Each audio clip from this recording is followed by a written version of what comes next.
el año 2012 es un año, yo diría, de coyuntura crítica para el tema de pueblos indígenas. Es cuando se promulga en esa época la ley de consulta previa. Eso sin duda marcó un hito en adelante, que visto en retrospectiva yo diría que es un hito que permitió la apertura del Estado a una relación permanente con los pueblos indígenas y la promulgación de distintas políticas e iniciativas de parte del Estado para satisfacer sus demandas, ¿no?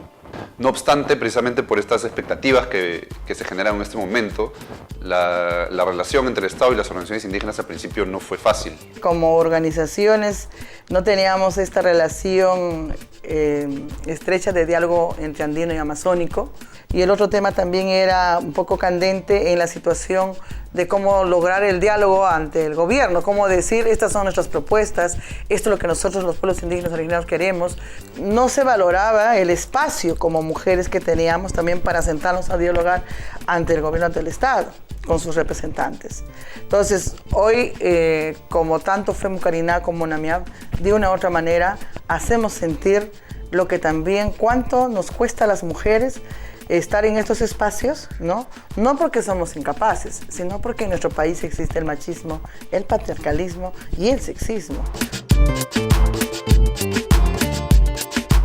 Una de las primeras acciones que se dieron fue la aprobación de la ley de consulta previa, que es un mecanismo de diálogo, de participación para los pueblos indígenas. Es un derecho, pero también es un espacio de diálogo.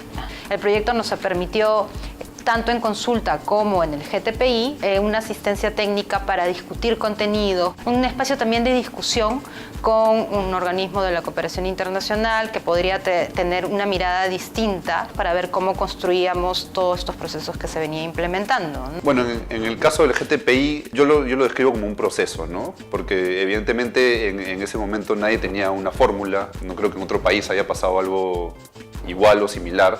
Digamos, había que convencer a ambos actores de la necesidad de un espacio así.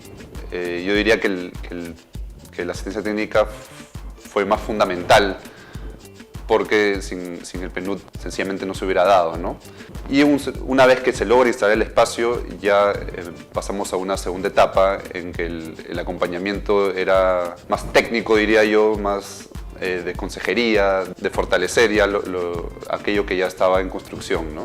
Hoy tenemos este espacio que nos han brindado para poder sentarnos andino y amazónico, porque parecíamos dos mundos diferentes, ¿no? Entonces hoy dialogamos.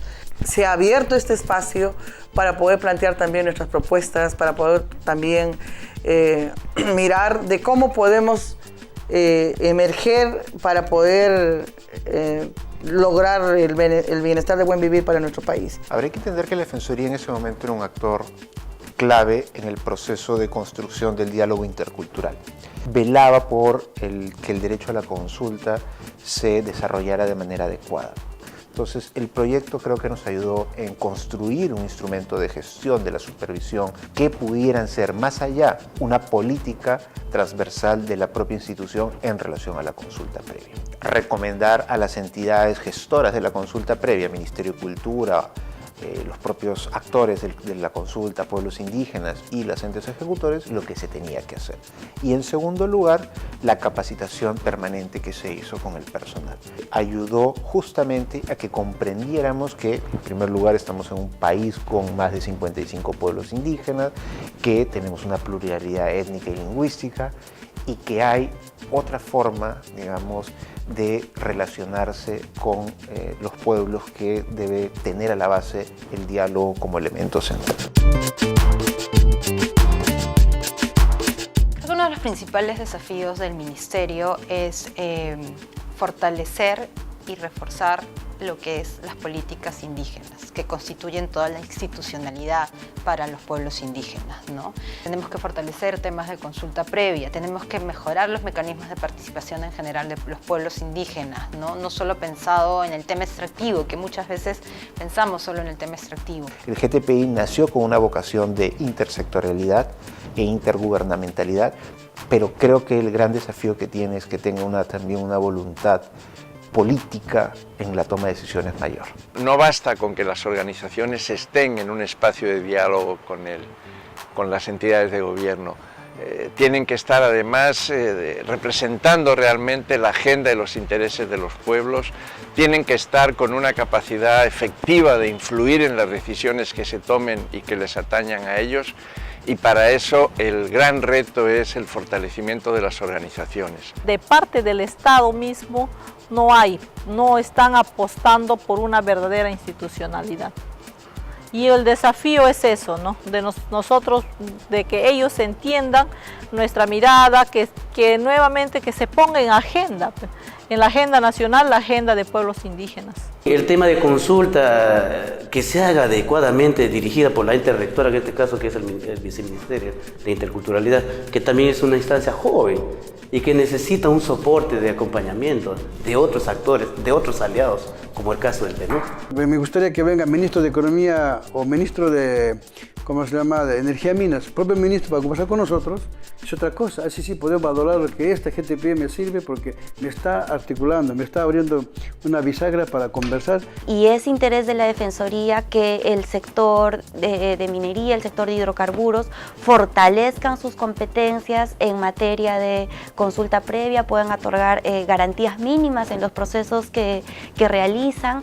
Para ello se les da pautas desde nuestro trabajo defensorial, y los estándares que estamos trabajando ya ahora internacionalmente consideramos que también van a ser un aporte importante para determinar a qué cosas se puede considerar consulta previa y qué otras reuniones pueden considerarse como mecanismos de participación o de información. Si reducimos el diálogo solo al momento de la crisis, estamos perdiendo mucho del valor que el diálogo tiene para conectar a las personas, para generar visiones comunes de desarrollo, pero también para generar respuestas conjuntas y consensuadas, ¿no? Desde el proyecto, que con el apoyo a estas dos cuestiones concretas, el GTPI y la consulta previa, hemos podido contribuir, ¿no?, a la generación de un nuevo espacio que ahora es responsabilidad del Viceministerio de Interculturalidad plenamente, y que tiene todas las potencialidades para convertirse en un espacio no solamente de información y de encuentro, sino también de trabajo que aterrice en políticas públicas desde la mirada de los pueblos indígenas para los pueblos indígenas.